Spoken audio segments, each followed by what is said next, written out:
Bon, ça tourne. Ben voilà les amis. Donc là, je viens d'arriver dans le quartier de mon enfance.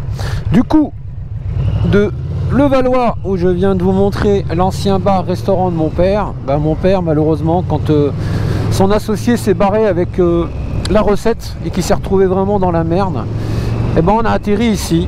Voilà, ici c'est le quartier de l'Europe. Donc toutes les rues portent des noms de capitales. Voilà, ici c'est voilà, on était rue de Copenhague exactement. Donc mon pote Xavier était par là, je sais pas si c'était père ou impair, voilà. Donc en tout cas nous, on était ici, juste là. Voilà, au numéro 10, voilà, tac, je vais me mettre là, 2 secondes. Voilà, ici, au numéro 10 de la rue de Copenhague. Hop là. Je vais arrêter le GPS, c'est pas la peine de bouffer de la batterie.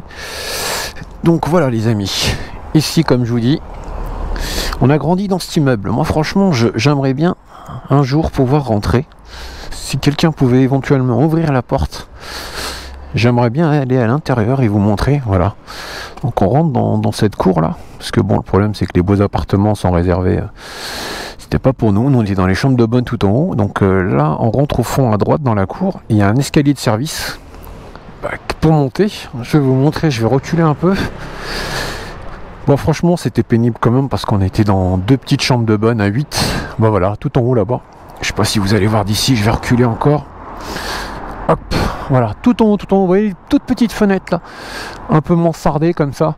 Et ben on avait une chambre qui donne par là, exactement vers la droite là. Et en plus c'est des chambres de bonne où vous tenez pas complètement debout, hein. Donc la partie qui est vers là, elle est complètement mansardée, donc vous tenez debout réellement que dans la moitié de la pièce. Et de l'autre côté cour, alors là on avait une chambre, mais c'est pas une chambre, c'est ridicule, c'est un petit couloir, vous avez de quoi mettre un lit superposé pour éventuellement moi et mon frère, mais voilà quoi. Bon voilà, on est toujours là, magnifique, je m'en lasse pas de vous la montrer forcément. Et ouais, putain, ça c'est vraiment le rêve de gosse. Bah d'ailleurs je vais vous emmener là où je l'ai vu, enfin pas celle-ci, hein, la 1200, là où je l'ai vu pour la première fois, parce que ce quartier, en fin de compte, quand je reviens, franchement j'ai plein de souvenirs qui me reviennent, mais que vous pouvez même pas vous imaginer, parce que toute mon enfance, je l'ai passé ici, dans ce quartier de l'Europe là, et où voilà, vous avez, je vous dis, rue de Constantinople, juste là, c'est où habite François, un ami, on va passer devant. Je vais vous faire un petit tour, vous allez voir. Voilà, on était heureux quand même, hein, parce que ce qu'il faut savoir, c'est que mon père a favorisé l'environnement extérieur par rapport au reste, parce que on a eu on nous a donné des appartements dans certaines banlieues un peu chaudes, notamment dans le 93, mais mon père a tout de suite refusé, parce que, alors quand j'étais petit, je le comprenais bien. Parce que franchement j'aurais voulu avoir ma chambre moi aussi, en plus on était quand même 8, mais en grandissant j'ai compris. En fin de compte nos parents ils ont vraiment ce qu'on appelle l'école de la vie, c'est à dire que ils n'ont jamais mis un pied dans une salle de classe, mais franchement c'était des visionnaires. C'est à dire qu'il s'est dit, ah oui j'ai pas enlevé la béquille, et voilà les amis. Donc, ouais, ce que je vous disais, c'est que c'est des gens, mine de rien, c'était vraiment des visionnaires.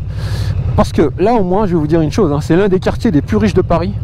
Parce que d'ici, vous pouvez aller à pied sur les champs, où vous voulez. Je vais vous faire un petit tour. Donc là, il y avait la fameuse boulangerie, c'est toujours une boulangerie d'ailleurs. Là, c'était un garage Citroën à l'époque, mais là, il a fermé. Alors, j'ai un pote, un ami d'enfance, je le connais depuis que j'avais l'âge de 10 ans. Juste là, au 28. C'est François. Et ouais, donc ce que je vous disais, c'est qu'ils avaient vraiment une vision de la vie. Ils ont peut-être jamais mis un orteil dans une salle de classe. Ils n'ont pas eu d'instruction. Ce qu'il faut savoir, c'est que pendant la guerre d'Algérie, on ne donnait pas d'instruction aux Algériens, hein. L'instruction est une arme quand même, hein. Je n'ai pas besoin de vous le rappeler. Donc les seuls Algériens qui avaient éventuellement la possibilité de s'instruire et d'aller à l'école, c'était ceux qui étaient en haut, quoi. Donc qui étaient bien placés, qui pouvaient éventuellement faire en sorte de le faire, mais tous les autres, comme mes parents, c'était strictement interdit, hein. Donc mon père en Algérie, je vous dis, il a commencé en tant que berger.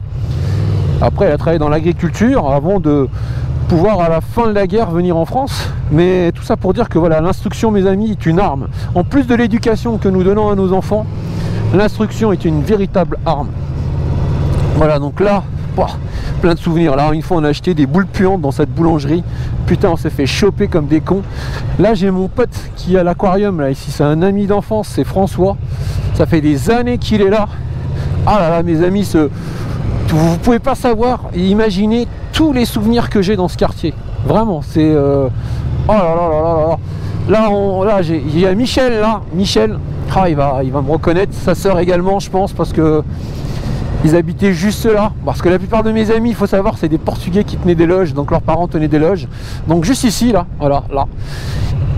Et voilà, je connaissais pas mal de copains espagnols, portugais. Voilà, j'ai grandi notamment avec eux. Dans ce quartier, il n'y avait pas trop de rebeux quand même, hein. Franchement, on était les seuls.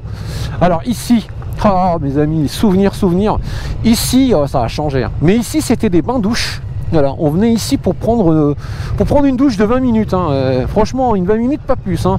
Après, le mec, je le connaissais un peu, donc il me donnait un peu de rab. Franchement, qu'est-ce que c'était bon de venir prendre une douche. Parce que franchement, grandir dans des chambres de bonne où les toilettes étaient sur le palier, le lavabo était sur le palier, donc pas de salle de bain. Quand j'allais chez mes potes qui avaient une salle de bain sur place, voilà, là, comment je rêvais. Franchement, j'avais un pote, il avait un 100 mètres carrés. Il fallait des patins à roulettes pour se déplacer chez lui, mais bon, toujours au-dessus. Mais c'est pas grave, moi franchement j'étais pas malheureux. Bon, on était malheureux au niveau de la place, c'est vrai, mais il y avait une bonne ambiance. Quand il venait à la maison manger un bon couscous, bah il voyait bien que c'était petit, mais par contre on a vraiment le cœur sur la main, hein. Donc ma mère, elle leur donnait tout ce qu'elle avait. Et là, mes amis, on arrive, donc voilà, quand on est arrivé d'Algérie pour la seconde fois, parce que la première fois je vous ai dit j'étais à Levallois à l'école, et ben c'est ici, voilà, l'école de la bienfaisance. Alors là, voilà, ici, voilà, juste ici. Et alors là, j'ai trop de souvenirs, mais vous pouvez même pas vous imaginer.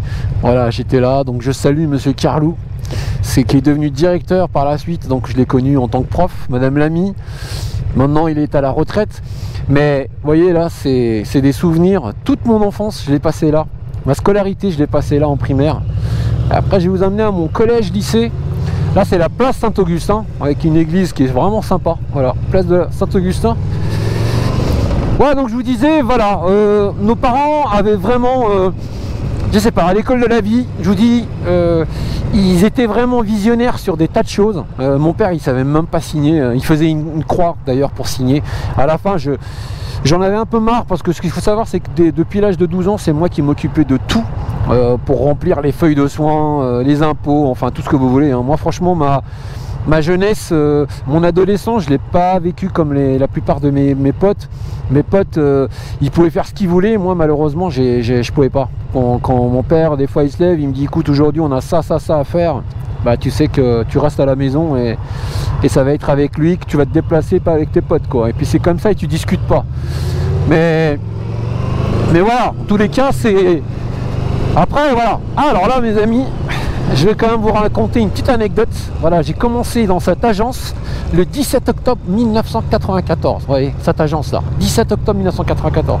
Alors, l'anecdote que je vais vous raconter, j'avais une responsable qui avait plusieurs agences. Elle avait Paris 19, Paris 11, celle-ci, enfin bref. Elle était toujours accompagnée d'un mec. Et ce jour-là, elle vient là. Moi, je commençais, hein, je débutais en fin de compte, hein, donc 94, j'avais 24 ans. Alors je suis super cool, mais il faut pas m'emmerder, ça c'est clair. Et le mec, en fin de compte, il rentre dans l'agence avec elle et il me dit Momo, tu me fais ça. Je sais plus ce qu'il m'a demandé. Je dis pardon. Je dis écoute-moi bien, moi je m'appelle Madani ou éventuellement Mad, mais m'appelle plus jamais Momo. Et le mec, il ose me dire moi tous les arabes je les appelle Momo, devant ma responsable. Alors je lui dis écoute-moi bien, je te le dis devant ma responsable, tu m'appelles encore une fois Momo et je te jure que ça va mal aller. Et je pense que le gars ne m'a pas pris au sérieux. Et là, il y avait un retour, je me rappellerai toujours, une cliente qui rendait un véhicule. Du coup, je vais faire le retour, je rentre dans l'agence, et là, il m'appelle Momo. Et alors là, les amis, je le chope par la gorge, au coin d'un mur, je me rappellerai toujours, en rentrant dans l'agence à droite, je le chope au coin de du mur, je le soulève de 50 cm. Je vous jure qu'il avait ses pieds qui touchaient plus le sol. Ma responsable, qui était une Portugaise, Nathalie, elle me tenait le bras en disant: Mad, franchement, lâche-le, tu vas le tuer. Et là, elle n'arrivait pas. Et là, le gars, je vous jure, il commençait à être vert, rouge, violet, toutes les couleurs. Et j'ai fini par... il commençait par suffoquer. Et là, je l'ai lâché comme une merde. Et plus jamais après, il m'a appelé Momo. Et encore pire, il m'évitait complètement. Il évitait de me voir.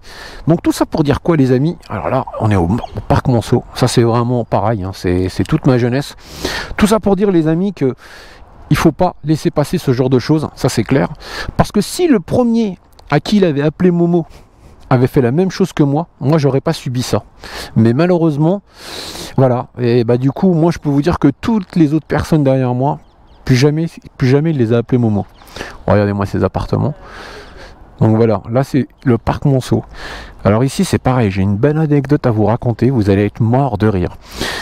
Dans les années 90, bon, il y avait quelques bombes qui pétaient dans le métro. Moi, ce qu'il faut savoir, c'est que dans ma famille, j'ai un frère qui s'appelle Arafat et un frère qui s'appelle Kadhafi. Donc véridique, hein, c'est pas des conneries. Hein. Et du coup, je les emmenais petits, je les emmenais ici pour jouer au Parc Monceau. Et tous les jours, je leur disais: écoutez, ce qu'on va faire, c'est que aujourd'hui, toi, tu t'appelles Rachid, et toi, tu t'appelles, on va dire n'importe quoi. Je leur trouvais des prénoms tous les jours différents. Et le problème, c'est que quand je les appelais, bah, malheureusement, ils répondaient pas par leur prénom.